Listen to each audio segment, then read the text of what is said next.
Hola! Good morning! After spending a day in Buenos Aires, we are back at the airport. This time at Ministro Pistarini International Airport for an early flight to one of the highlights of the entire trip.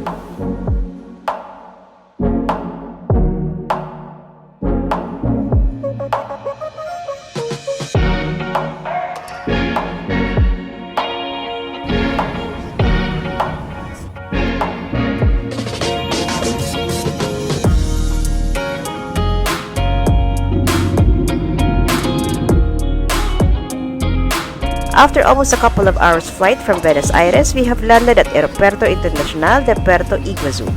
Our mission, to see the world's largest waterfall system, a Unesco World Heritage Site, Iguazu Falls.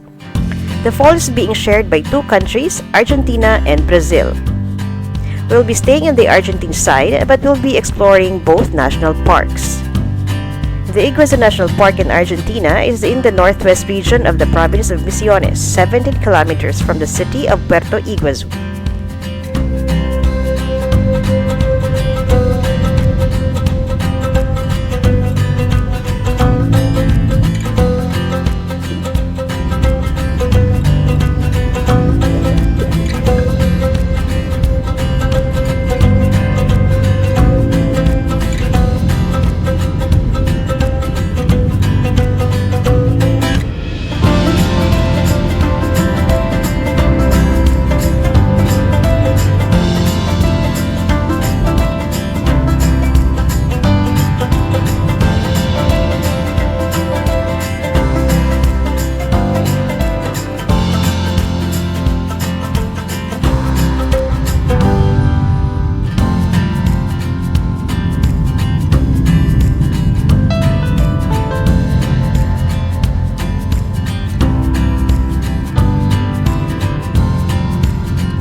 After 30 minutes, we have reached our home for the next couple of nights, Hotel St. George.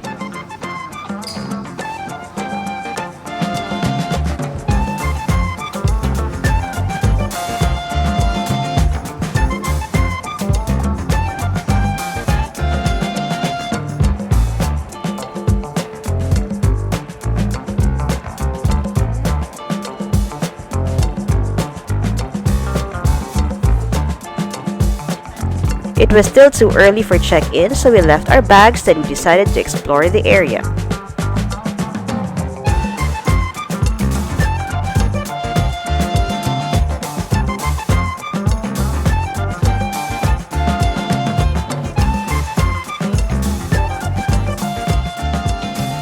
Several minutes before midday, we're waiting for Aqua to open, a restaurant of choice for lunch.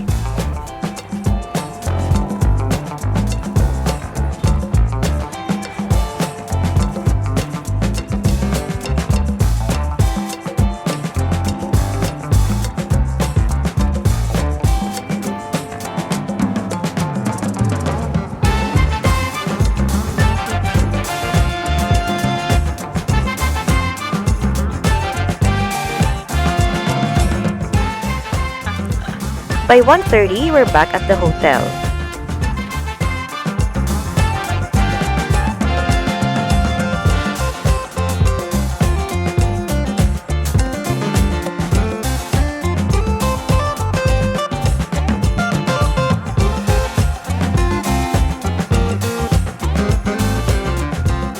Now let us do the mandatory room tour.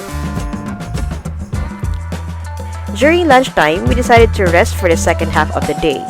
We were also exhausted from the consecutive early flights. We decided to take the time off to rest. This decision was made after confirming with our guide that it is possible to visit both sides of the waterfalls in two countries in a day.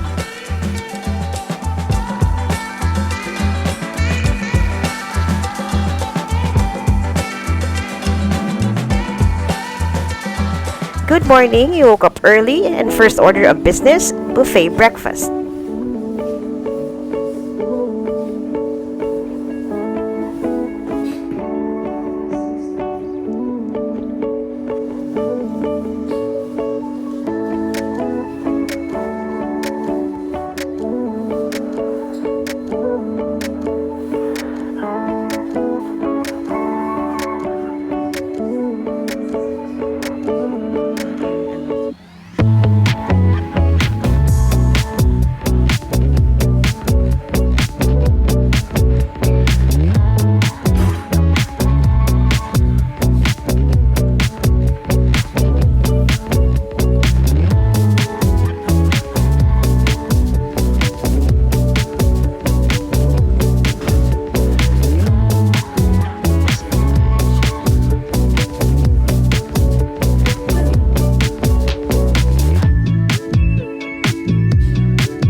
After the sumptuous breakfast, we started rolling, and at 7:45 we are about to cross the border to head to Brazil.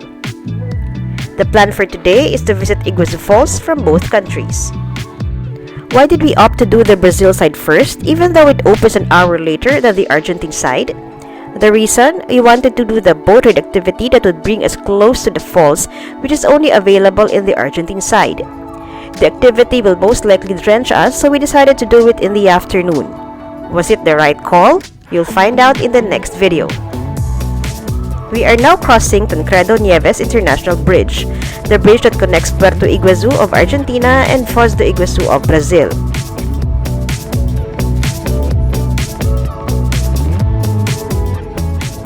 Here, we are officially entering Brazil at Foz do Iguaçu.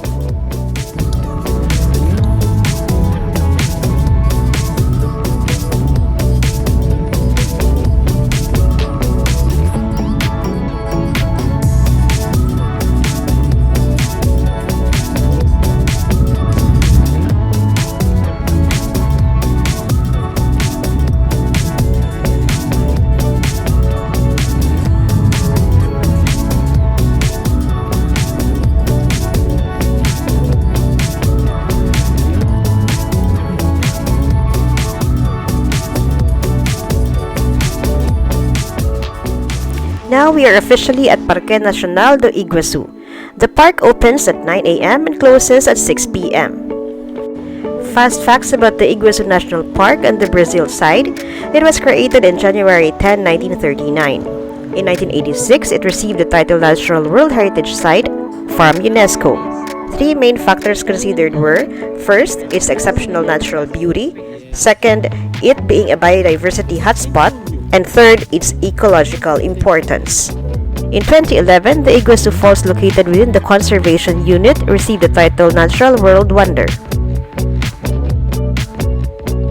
Some activities that are available on this side are helicopter tour, rappelling, kayaking, and biking.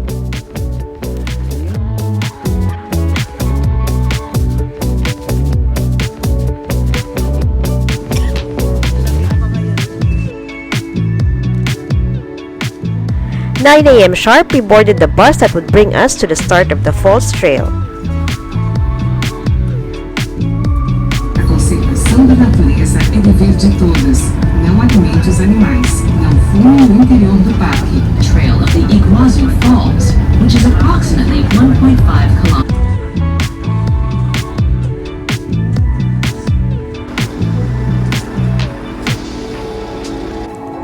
After around 20 minutes of bus ride, we have arrived at the start of the Falls Trail. The traditional Tria da Cataratas is approximately 1.5 kilometers long and provides wide panoramic view of the largest group of waterfalls in the world, forming Iguazu Falls. There will also be observation points along the way. Fast facts about the Iguazu Falls. Iguazu Falls is a series of individual waterfalls that work together to create the largest waterfall complex in the world. There's a total of 275 separate falls throughout the 1.7 miles or 2.7 kilometers of falls. Majority of the falls are on the Argentine side, while the Brazil side offers the panoramic view of the falls. The Brazilian side only accounts for about 20% of the entire Iguazu Falls system. Without further ado, I'll stop here and let you enjoy the beauty that is the Iguazu Falls.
Being up close and personal with it was amazing, overwhelming, and once again, several times over, left me in awe of God's wonderful creation. It was so surreal, I just wanted to stay there and soak it all in while being literally soaked with the splashes of the waters of the falls. But all things must come to an end, even awesome ones like this. At around 11 a.m., after spending a couple of hours in Foz do Iguazu, here we are rushing to catch the bus that would bring us back at the starting point where our guides are waiting for us.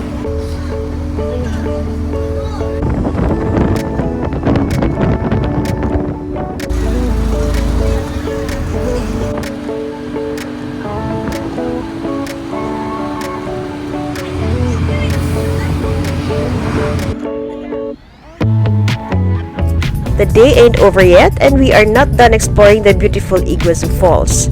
In a little while, we'll be seeing it more closely in another country. But first, let's cross the border. See you on the other side.